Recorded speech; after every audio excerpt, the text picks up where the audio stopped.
Hey guys, so we're going to take a little detour from beating baseball the old-fashioned way to review a lineup that I made that actually won the Grand Slam on Friday.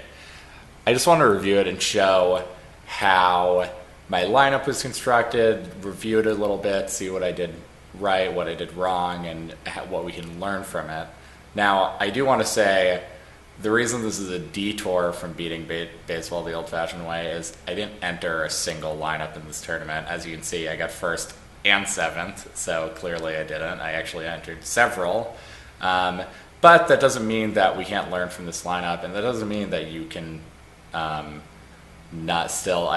doesn't mean that you can't beat these tournaments with one lineup. I just am a pro. I make several lineups, so just full disclosure. But I think there's some things we can learn from this lineup. So I'm just going to look at the review, and first of all, we're just going to look at pitcher, and I can't really say much about this play because, I just like Jose Quintana as a pitcher. There's actually a few pitchers I liked, including Aaron Nola, which is the guy that the second place person used. This wasn't really rocket science here. Basically, there's some line movement towards Quintana at around 2, which is when the big bettors are usually betting, so I think that was positive. He looked pretty good. He's a good pitcher. They're a favorite, and he was a reasonable price, so there wasn't any secret why I used him. He actually wasn't even the best pitcher. But the first thing I want to talk about is the Cubs stack. So obviously, the Cubs are a ridiculous lineup, and anytime they play in a good hitter's park like Great American Ballpark against a bad pitcher like this guy John Moscott, who was pitching that day, you're not. Obviously, it's kind of a no-brainer to use him. But the reason I really liked the Cubs stack was because of something that I talked about in a previous video about catchers who are bad at defense. Now, the Reds play 2 catchers regularly. They play this guy named Tucker Barnhart, who is a good defensive catcher. And then they play this guy named Devin Mesoraco, who's really an offense-first catcher, and he's really quite bad for a couple of reasons. One is he's really bad against catching base stealers. If you actually look at the worst RSB guys, he is a -6 over not that large of a sample, which means he has one of the worst arms in baseball. And so a lot of people will steal bases quite a bit off of him. The second thing is he's actually really bad at this thing called pitch framing, which is basically something that we can now quantify, which is where catchers basically take balls that are out of the strike zone, frame them back in so it looks like they're a strike, and they actually can get a lot more strikes called because of this. This is actually one of the reasons the Pirates seem to, when they get new pitchers, they suddenly become better. It's because if you actually look at this, if you look at 2015, Francisco Cervelli is an awesome pitch framer. So he basically makes pitchers way better. But anyways, that's a little aside. So if you look at Mesoraco as well, oops, I didn't mean to do it. If you look at Mesoraco as well, it's actually a pretty damn bad pitch framer. -8. He's not on Jared Saltamacchia level, who might be the worst of all time, but he is really quite bad. And so because of that, because the combination, the fact that he's really bad against base stealers and he's going to hurt the pitcher who's starting, it makes it so when you have the situation where Mesoraco is catching, I think you're automatically going to get better value from whatever team the Reds are facing. So especially when it comes down to a team like the Cubs, who are a really great offense, this is going to work really well in our favor. So not only did I just like them, I think they're one of the highest run projected teams, it really put them over the top for me. And as you can see, this did actually come to fruition, because what ended up happening is Jason Hayward stole a base, and Javier Baez stole a base. And Javier Baez especially is someone who doesn't really steal bases, but he probably attempted because these teams are smart and they know Mesoraco does not have a good arm. And this actually put me over the top because this guy in second, who had 246, played Jordy Mercer instead. And if Javier Baez doesn't steal that base, then I'm suddenly at 246 and tied in a 3-way tie for second. So that extra stolen base was an extra oomph that I really needed in order to really win this tournament. Now, for the rest of my players, this is something that I preach a lot, is you don't, on FanDuel, having a stack is very important because runs and RBIs are basically the same as singles and walks. And so it makes players who are on the same team a lot more correlated than DraftKings. I feel like players are really into stacking on DraftKings more than FanDuel. And I really think it's actually the opposite because those runs and RBIs matter, about 50% more.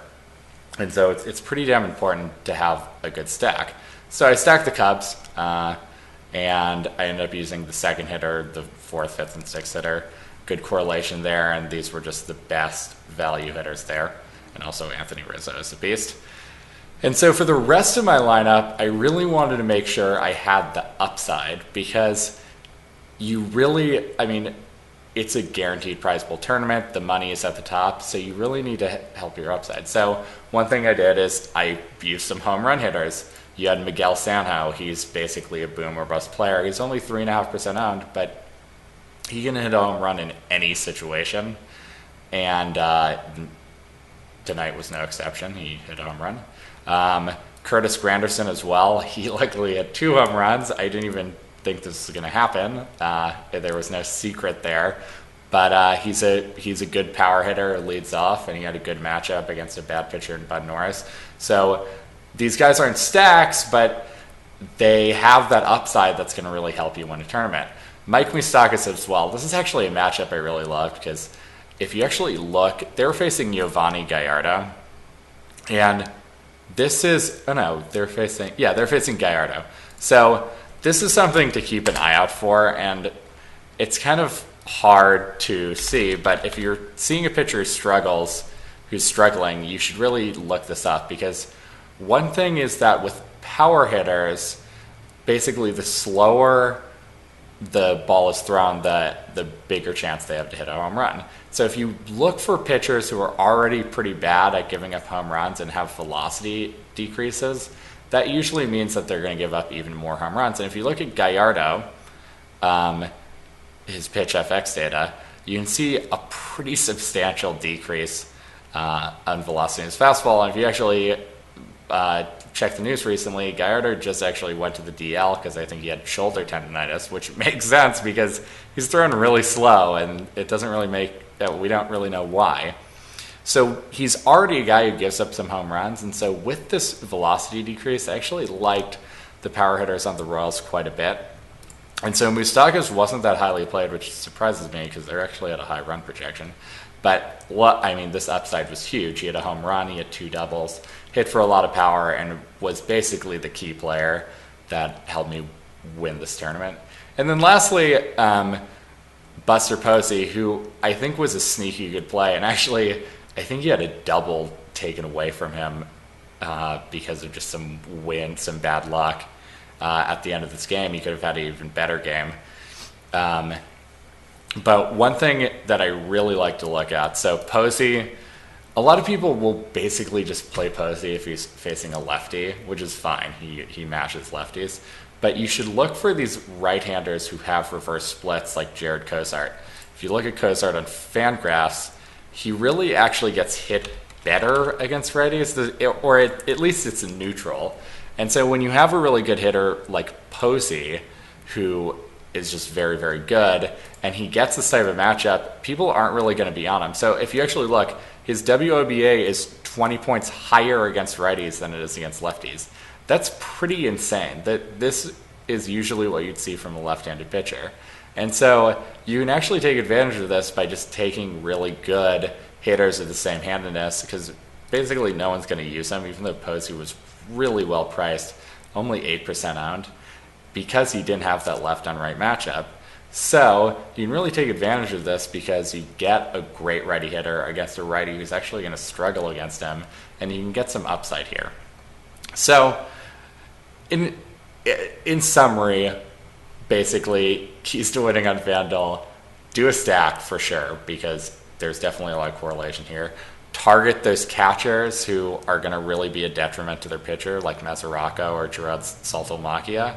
And then lastly, make sure you have the upside in the stack. It doesn't matter if this... I actually like upside plays who just people aren't going to be all over, like in big stacks, like guys like Moustakas and Sano, who have really high upside, but just no one's really targeting them. Those are really, really great additions to your tournament lineup, especially if you can save money, like on days where you can use a cheap pitcher like Quintana. So stack, upside, win. It's as easy as pie, sorry guys. So thank you for watching this video. Hopefully we'll be reviewing several more of these, because hopefully I'll be winning more. And hopefully you guys can share with me some of your winning lineups as well. So please hit the subscribe button if you like this video. Keep on the lookout for more. Thank you guys for watching. And if you want to chat with me, you can always tweet me at MaxJSteinberg or go on the DailyFantasyWinners.com forum. So good luck with your lineups tonight, and see you later.